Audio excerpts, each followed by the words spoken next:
So I watched the film The Greatest Movie Ever Sold, and at the beginning I found it a little bit confusing, but then as I started to get into it I really enjoyed it, and I found it really interesting actually to find what you can do with all the different things, and I'd highly recommend it to all my friends. Oh, great. So what were you hoping for young people like me could take away from this, and what do you think draws people into your documentary? I think that one of the goals of my company and with the films that I make, we have a mantra, which is, if you can make someone laugh, you can make someone listen. And so I think that, through our films we try to use humor to kind of open the door to a conversation, to examine an issue, to dive into a topic. And I think that that's what people can expect when they come to see a movie that we make. They can expect to be very entertained, to find something that when they leave the theater, to find something that will also stick with you, that will keep you thinking about it. What were the parts you found most challenging, or were there any companies or individuals you found hard to work with? I think more companies probably found me harder to work with than I found it working with them. But the hardest part of the whole process was actually just getting anybody to say yes. It was such an out-of-the-box idea. It was so against anything any of these brands had ever done before. So just getting the first company to come on board and even back the film took months. From the time I first started cold calling, where you see me calling at the beginning of the movie, to Band Deodorant, which was the first company to say yes, was 9 months. It was like January of '09 to September of '09. Once the first company said yes, then it was kind of like a domino effect. Nobody ever wants to be first, but no one ever wants to be last. So they kind of started to jump on board then. Your film explores the world of product placement, marketing and advertising. Knowing what you know, would you change your mind on what children should watch on TV and film? Well, I have a small son. He'll be 5 in 2 months. And I try to limit the amount of television that he watches, simply because of how many commercials there are on commercial TV. Like we'll watch movies together, like animated films, things like that, things on the web. But I try just to not let him just sit through commercial TV, because one day, and this was right when we first started filming the movie, he was watching something on a Saturday morning when they have all the cartoons on, and I went into the other room and I came back, and a commercial had just ended for like this toy wrestling set. And he goes, "Daddy, I want that wrestling set for Christmas." And I was like, "Yeah, that's great. We should write it on your list." He goes, "But all the pieces are sold separately." And I was like, and that's when we turn the TV off. Like when kids start quoting commercials, that's when you got to say enough's enough. So does your relaxed style of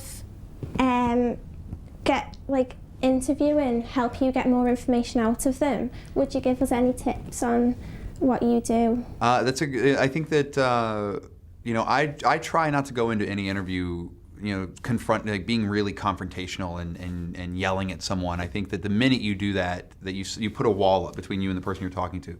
I think you can go in and be very kind and be very genuine and open with them, and you can pull great stuff out of them then, because it becomes much more unassuming.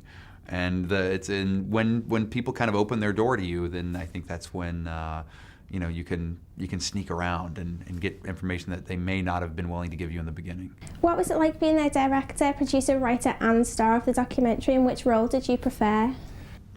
I love all the pieces of filmmaking. For me, I personally like directing the most. I just did another film that premiered at the Toronto Film Festival that I'm not in one frame of. I don't do the voiceover on. You don't see me in one piece of that entire film, and that was a great process for me. I loved kind of getting back behind the camera full time. There's a lot of responsibility when you're dealing with a film like Greatest Movie, where I am in the majority of the film, and I'm having to deal with a lot of the production aspects of the movie. Like I'm calling the brands and talking to them, while at the same time trying to kind of drive the narrative of the movie and understanding kind of what the overarching beginning, middle, and end of the story are. So it does become a lot of pressure, especially as you're having to change those hats all the time and put your mind in director mode. Now I'm in producer mode. Now I have to be on camera and actually understand what I'm trying to talk to someone about. But luckily, the one thing I've tried to do from the very beginning is surround myself with people who are infinitely smarter than me.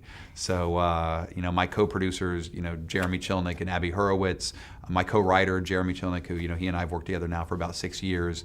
It's having relationships like that with people you trust, because then you can give up some of that control to someone else, and that they're going to kind of run with whatever your vision is, and I think that's important.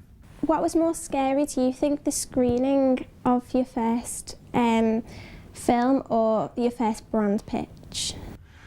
Ooh, gosh, that's a great question. I remember when Super Size Me premiered at the Sundance Film Festival in 2004, I was scared out of my wits. I was so frightened.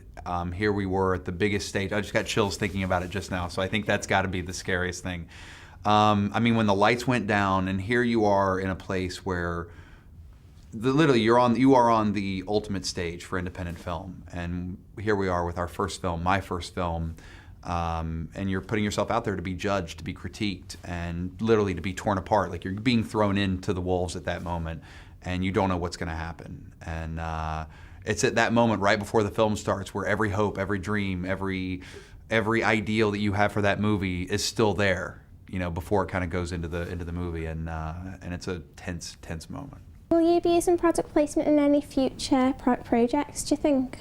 I don't know if I'll be putting product placement in any future documentaries. I think for this documentary, it worked great. You know, unless we make a sequel, like we make The Greatest Movie Ever Sold 2, The Quest for More Money, you know, then we'll put product placement in it, but probably not for a doc. You know, maybe somewhere down the road if I do a narrative film, if it made sense, you know, maybe I'd put product placement in it, but yeah, probably not a doc. Do you have any film documentary recommendations for Film Club? I love King of Kong. King of Kong, A Fistful of Quarters is an amazing movie. I highly recommend that. I highly recommend Exit Through the Gift Shop, the Banksy film that came out a couple years ago. I highly recommend Heavy Metal Parking Lot, which was a movie about, these are all great gateway docs, you know, movies that will kind of really get you excited about documentaries. I love Hands on a Hard Body, which is a great movie that came out a few years ago about a contest where people have to keep their hands on a pickup truck, and the last person to take their hand off wins the truck. It's an amazing movie. And American Movie, which was made by Chris Smith, about these two guys who are actually trying to make a film.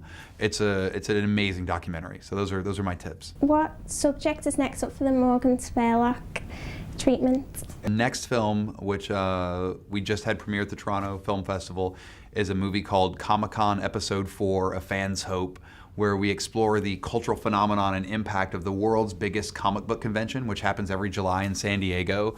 San Diego Comic-Con is this 4-day event that 150,000 people from around the world kind of ascend upon, you know, this town, and it's a place now that influences everything from movies to TV shows to video games to comic books. I mean, it's a massive place that touches every bit of entertainment. So that's my next film.